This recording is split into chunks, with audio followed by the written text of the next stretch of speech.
Meanwhile, brand new video shows New York Governor Kathy Hochul getting an earful as she was leaving the wake for murdered NYPD officer Jonathan Diller, this over in Massapequa.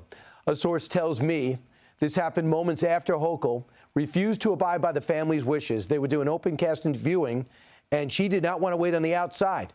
So she came in while they were closing the casket. As she stormed in, they just couldn't stop her. I'm told that family members let her have it when she got there, saying, quote, "His blood is on your hands." When Hochul got outside, that's when another family member confronted her, telling her that the governor laws need to change because that's the reason why Officer Diller is dead tonight. Hochul wasn't the only one approached at the wake. Mayor Eric Adams and DA Alvin Bragg were both confronted directly, this time by Officer Diller's wife. The source tells me she let them have it too, telling them the same thing that was told to Hochul. His blood is on your hands. I understand that Bragg kept quiet, and for a second it looked like Adams was going to engage. He realized he was heavily outnumbered and a politician, thought better of it, and left. The most shocking part about all this is that despite the fact that none of these leaders were welcomed at the wake, I have now learned tonight from a source that Kathy Hochul, the governor, asked to speak at tomorrow's funeral at St. Rose. So did, hold on to something tight, AG Letitia James. Both were rejected by the family. Joining us now, a fellow Long Islander, Lee Zeldin, former New York congressman who came within just a few points of being the next governor of this state. Lee, you had a chance to digest that moments ago. Your thoughts first about the request to speak from Letitia James and Governor Hochul. How completely out of touch and disrespectful. It's about them when you make that kind of request. It really should be about the family. They can speak whoever they want to have speak. And if you aren't invited to provide remarks, then you don't try to push your way into it. I mean, I think it's time for some of these elected officials that you referenced to be doing some self-reflection. I mean, when Kathy Hochul went to drop the first puck at the Rangers game in Madison Square Garden, she was booed out of it, thousands of people. The same thing would happen if she went to Yankee Stadium or Citi Field, an Islanders game or a Knicks game. And it's important for these politicians to ask themselves why.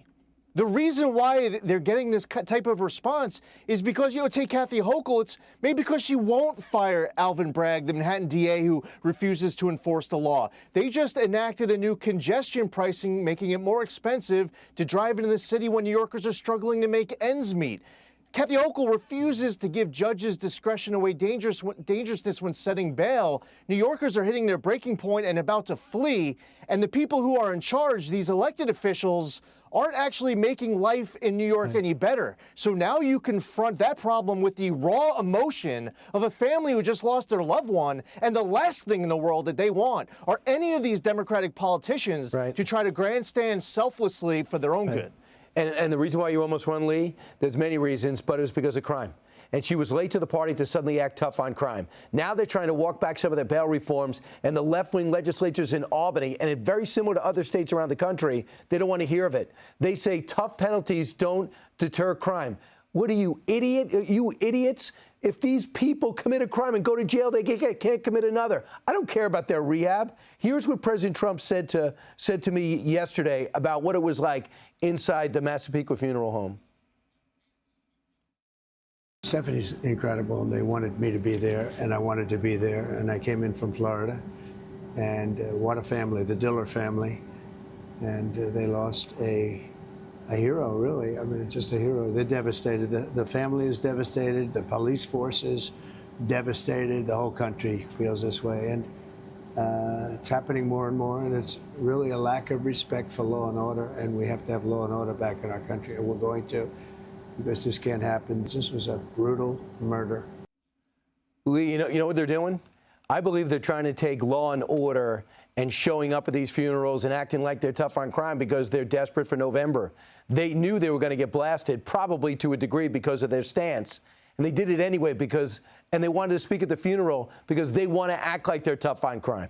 And I don't think anyone's buying it.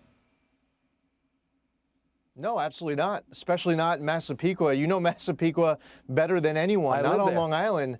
When you get out, exactly. And when you get outside of New York City, the bluest counties in New York, whether it's Manhattan or Queens or Bronx or Brooklyn, there are a whole lot of other parts of this state that are red. They are more conservative. They are not happy with the far left policies coming out of a place like New York City or Albany or Washington, D.C.